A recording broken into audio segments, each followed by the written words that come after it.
A railway gun, also called a railroad gun, is a large artillery piece, often surplus naval artillery, mounted on, transported by, and fired from a specially designed railway wagon. Many countries have built railway guns, but the best known are the large Krupp-built pieces used by Germany in World War I and World War II. Smaller guns were often part of an armored train. Only able to be moved where there were good tracks, railway guns were phased out after World War II. Design considerations. The design of a railway gun has three firing issues over and above those of an ordinary artillery piece to consider. Namely, how the gun is going to be traversed, i.e. moved from side to aim, how the horizontal component of the recoil force will be absorbed by the gun's carriage, and how the vertical recoil force will be absorbed by the ground. Methods of traverse. The first method of traverse is to rely entirely on movement along a curved section of track or on a turntable with no provision to traverse the gun on its mount. The second is to traverse the rail car body on its trucks, known as a car traversing mount. Generally, this is limited to a few degrees of traverse to either side unless an elaborate foundation is built with a center pivot and traversing rollers. The design of the foundation is the only limit to the amount of traverse allowed in this latter case. The third choice is to allow the separate gun mount to rotate with respect to the rail car body, known as a top carriage traversing mount. This usually requires the gun to be mounted on a central pivot which, in turn, is mounted on the car body. With few exceptions, these types of mounts require some number of outriggers, stabilizers, or earth anchors to keep them in place against the recoil forces and are generally more suitable for smaller guns. The American post-World War I assessment of railway artillery considered that the utility of even a small amount of traverse for fine adjustments was high enough that either of the two latter traversing methods is preferable to a fixed mount.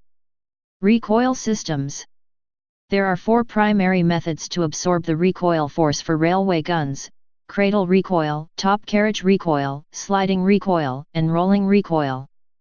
Cradle recoil means that the gun recoils backward in its cradle, retarded and stopped by hydraulic buffers. It is returned to battery, or the firing position, by either helical springs or by air in a pneumatic recuperator cylinder that is compressed by the force of recoil. This is the most common method used for lighter railroad guns and for virtually all field artillery designed after the French introduced their Canon de 75 Modèle 1897. Top carriage recoil is the situation in which the gun is mounted in an upper carriage that moves on wheels on fixed rails mounted on the lower. The gun and upper carriage recoil together, restrained by the usual hydraulic buffers. Return to battery is effected either by gravity, through the use of inclined rails, which the gun and carriage have run up, by springs, or even by rubber bands, on some improvised mounts. It is not well suited to firing at high elevations because it cannot absorb much of the vertical component of the recoil force. Sliding recoil has the car body sitting on a set of wooden crossbeams or sleepers placed underneath it, which have been jacked down onto a special set of girders incorporated into the tracks so that about half the weight of the mount has been transferred to them from the trucks. The gun, car body, and trucks all recoil together with the friction generated by the crossbeams sliding on the girders absorbing the recoil force after moving only about 1 to 2 meters, 3.3 to 6.6 feet, to the rear. The sleepers must be jacked up again to allow the gun to roll forward to its firing position. This was often done by handwheels driving gear trains attached to the wheels, or even by electric motors on more modern mounts. Almost all of these type of mounts were of the non-traversing type and had to be fired from a curved section of track or turntable. The American post-World War I assessment of railway artillery praised its ruggedness, ease of manufacture and convenience in service, but acknowledged its unsuitability for smaller guns, due to excessive time of operation and lack of traverse, and that it was not suitable for the largest howitzers firing at high angles because of the enormous trunnion forces. With rolling recoil, the entire gun, mount and everything rolls backward, typically between 30 to 50 feet, 9.1 to 15.2 m, restrained only by the brakes. The mount was winched back into firing position by cables fastened to the track. This system was usually combined with cradle recoil because the springs of the trucks cannot withstand the vertical component of the recoil force alone. This type of mount was usually fitted with car traverse. It was unsuitable for smaller guns due to the lack of traverse. The great advantage of this method is that it requires minimal preparation and can fire from any suitable section of curved track. The methods were often used in combination with each other. Examples include the French 520 mm, 20 in, railway howitzer which used cradle sliding recoil. The Americans' 14/50 caliber railway gun Mark II used cradle rolling recoil, as did the 14 and 12-inch railway guns from Great Britain. Only the oldest weapons used a combination of top cradle and sliding recoil. One example being the earliest mounts for the British-designed BL 9.2-inch railway gun. Anchorage. The combination of rolling and cradle recoil methods absorbed both the horizontal and vertical components of the recoil force and needed no special preparations, but all other types required some method to transmit the vertical force to the ground. One way is to build a platform on either the ties or the ground with girders, beams, pads or floats. The horizontal component would be alleviated by either sliding recoil or rail clamps, guys or struts to secure the mount in place. The French Schneider 194 mm, 7.6 in, and 240 mm, 9.4 in, mounts and the British 9.2-inch guns and 12-inch howitzers used rail clamps or guys. The American 8 in, 200 mm, gun and the French 240 mm Canada MLE 1893/96M used struts. The other method is build a firing position and recoil pit, a pied à terre in French, underneath the tracks, using either heavy timbers like the French 340 mm, 13 in, and 400 mm, 16 in, howitzers or an elaborate concrete or steel base. These latter were mostly used by the Germans for the 21 cm, 8.3 in, and larger railway guns, and by the French for their batignolles mounts. Generally, for these emplacements the rails merely served to guide the gun into position, and the gun was often mounted on a central pivot to allow up to 360 degrees of traverse. The primary drawback of these positions was the lengthy time to build them. History. 19th century. The idea of railway guns was first suggested in Russia in 1847 by Gustav Corey, proposal, followed by Yet. Repin, project, 1855, Pyotr Lebedev, who outlined the theoretical foundations of the railway artillery in Primenenie Jeleznik Dorog K Zashite Matrika, 1857, and P. Fomin, developed a project of a large caliber cannon, 1860. American Civil War. The first railway gun used in combat was a banded 32-pounder Brooke naval rifle mounted on a flat car and shielded by a sloping casemate of railroad iron. On June 29, 1862, Robert E. Lee had the gun pushed by a locomotive over the Richmond and York River Line, later part of the Southern Railway, and used at the Battle of Savage's Station to interfere with General George McClellan's plans for siege operations against Richmond during the Union advance up the peninsula. Photographic evidence exists of at least one Union 13-inch siege mortar mounted on a rail car during the Siege of Petersburg. It was nicknamed the Dictator or the Petersburg Express. When it was first fired, the recoil destroyed the flat car on which it was mounted. Another photo exists of a gun mounted on an armored rail car with the caption of Railway Battery used in Siege of Petersburg, although no textual evidence survives in support of the caption, which makes the claim that it is a photo of the Confederate gun from 1862 dubious. France. France also used improvised railway guns during the Siege of Paris, 1870-1871, and the United Kingdom mounted a few 4.7 in, 120 mm, guns on railway cars which saw action during the siege and relief of Ladysmith during the Second Boer War. A 9.2-inch gun was taken from the Cape Town coast defences and mounted on a rail car to support the British assault on Boer defences at Belfast, northeast of Johannesburg, but the battle ended before it could get into action. In France, Lieutenant Col Payne is often credited with designing the first railway gun in 1883. Commandant Mugen is credited with putting guns on rail cars in 1870. The French arms maker Schneider offered a number of models in the late 1880s and produced a 120 mm, 4.7 in, gun intended for coastal defense, selling some to the Danish government in the 1890s. They also designed a 200 mm, 7.9 in, model for Peru in 1910, but they were never delivered. World War I. The outbreak of the First World War caught the French with a shortage of heavy field artillery. In compensation, large numbers of large static coastal defense guns and naval guns were moved to the front, but these were typically unsuitable for field use and required some kind of mounting. The railway gun provided the obvious solution. By 1916, both sides were deploying railway guns. France. Schneider of France developed the Aubisier de 520 modally 1916, a 20-inch, 520 mm, railway fort buster to do what the German 16-inch Big Bertha had done at the outbreak of World War I and reduce the German forts in the final line of German defences. One was destroyed in trials and the other did not complete firing trials prior to the signing of the armistice. The gun remained in storage and was captured by the Germans during World War II.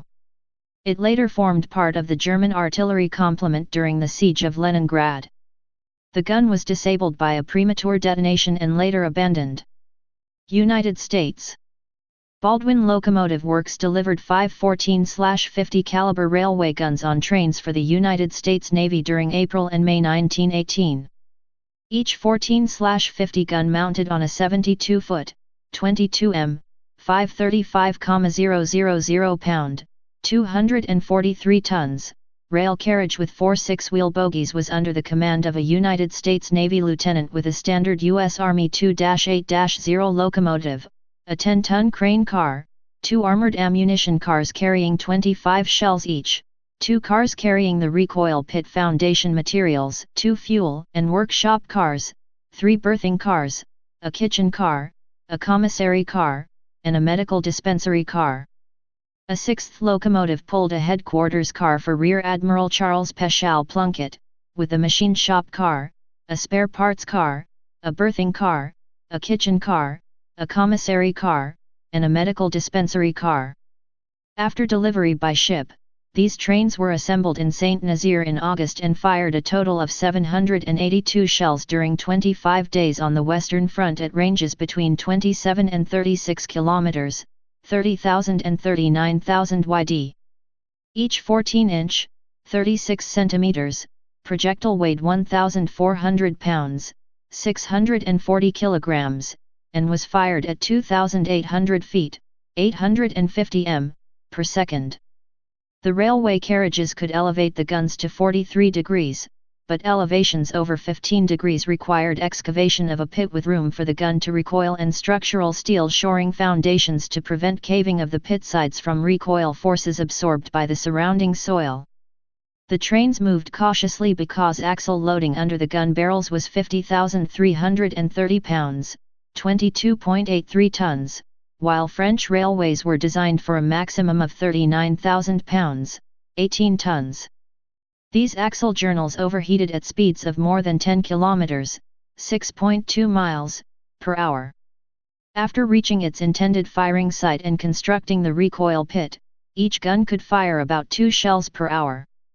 One of these guns was retained after the war as an ammunition test gun at the Dahlgren Weapons Laboratory until all United States battleships with 14-50 guns were scrapped shortly after World War II. The gun was then placed on display outside the U.S. Navy Museum at the Washington Navy Yard. Baldwin constructed 6 similar gun carriages and 2 of an improved Mk2 type designed to permit firing the gun at all elevation angles without transferring weight to a separate foundation. These 8 guns were completed too late to see combat, and were designated the 14-inch M1920 railway guns. Some were later stationed through World War II in special coast defense installations at San Pedro, California, near Los Angeles, and in the Panama Canal Zone where they could be shifted from one ocean to the other in less than a day. Improved carriages were designed to allow their transportation to several fixed firing emplacements including concrete foundations where the railway trucks were withdrawn so the gun could be rapidly traversed, swiveled horizontally, to engage moving ship targets. After the American entry into World War I on April 6, 1917, the U.S. Army recognized the need to adopt railway artillery for use on the Western Front. No U.S. railway guns existed at that time. Due to low production and shipping priorities, the Army's railway gun contribution on the Western Front consisted of 4 U.S. Coast Artillery regiments armed with French-made weapons. 3 additional railway gun regiments were in France, but did not complete training prior to the armistice, and they did not see action. Other coast artillery units also operated various types of French, British, and American-made heavy artillery. The Army also converted some of the numerous coast artillery weapons to railway mounts. A total of 96 8-inch guns, including some from Navy spares, 129 10-inch guns, 45 12-inch guns, and 150 12-inch mortars could be spared from fixed coast defense batteries or spare stocks. 12 7-inch ex-Navy guns and 6 12-inch guns being built for Chile were also available. To shorten a long story, none of these weapons were shipped to France except 3 8-inch guns, as few of any type were completed before the armistice. 47 8-inch railway guns were ordered, with 18 completed by the armistice and a total of 37, or 47, references vary, completed before the contract was cancelled. 8 10-inch railway mounts of 54 ordered were completed by the armistice, and 12 12-inch railway mounts were completed by April 1, 1919, the 12-inch contract was cancelled at that point. 3 railway mountings for the Chilean 12-inch guns were ready for shipment by the armistice, and the remaining 3 barrels were kept as spares. A total of 22 10-inch guns were eventually mounted. 91 12-inch railway mortars were ordered, with 45 complete by April 7, 1919, and the remainder eventually completed. The 7-inch and 8-inch guns and 12-inch mortars used a common carriage, with a depressed center and 2 4-wheel or 6-wheel bogies. The bogies were interchangeable for standard gauge or, with 12-wheel bogies, 60 cm, 23.6-inch, gauge track. Outriggers and a rotating mount allowed all-around fire. This allowed the weapons to be used in coast defense against moving targets. The 8-inch guns and 12-inch mortars were kept on railway mountings after the war, while almost all of the 7-inch, 10-inch, and 12-inch guns were returned to the coastal forts. With 47 available, plus an additional 24 ex-Navy Mark VI guns on railway mounts by 1942, the 8-inch guns were the most commonly deployed American railway gun through World War II. About 12 of these were used for the defense of Oahu, Hawaii. Others were stationed for the coastal defense of Manila, eventually dismounted from the railway carriage at Corregidor, Bermuda, Puget Sound, Chesapeake Bay, Delaware Bay, and Fort Hancock, New Jersey, near New York City. Although numerous 12-inch railway mortars were available, few were deployed. In 1930 the U.S. Army tested them at Fort Hancock, New Jersey, and Fort Miles, Delaware.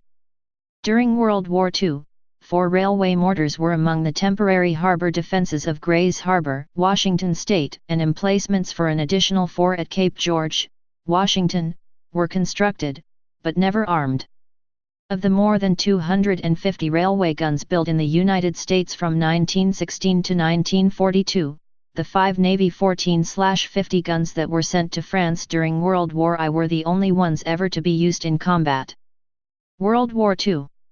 World War II saw the final use of the railway gun, with the massive 80 cm, 31 in, Schwerer Gustav gun, the largest artillery piece to be used in combat, deployed by Nazi Germany.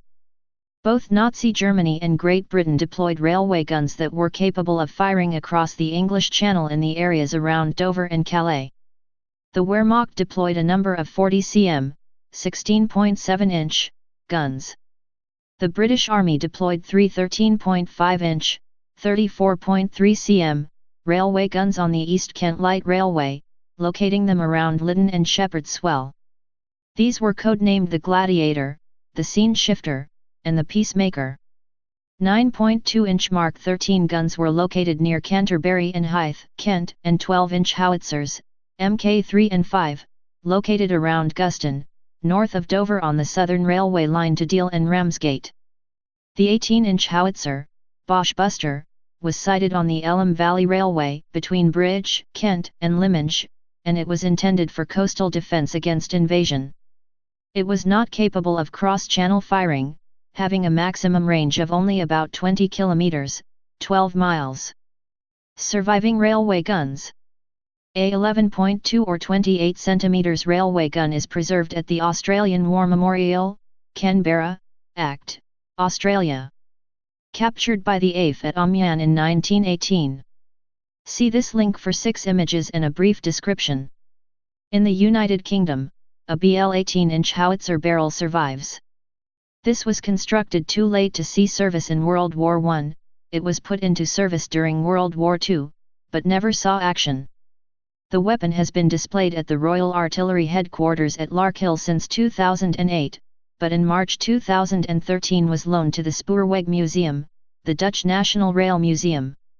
In September 2013 it was moved to the Royal Armouries Artillery Museum at Fort Nelson, Hampshire.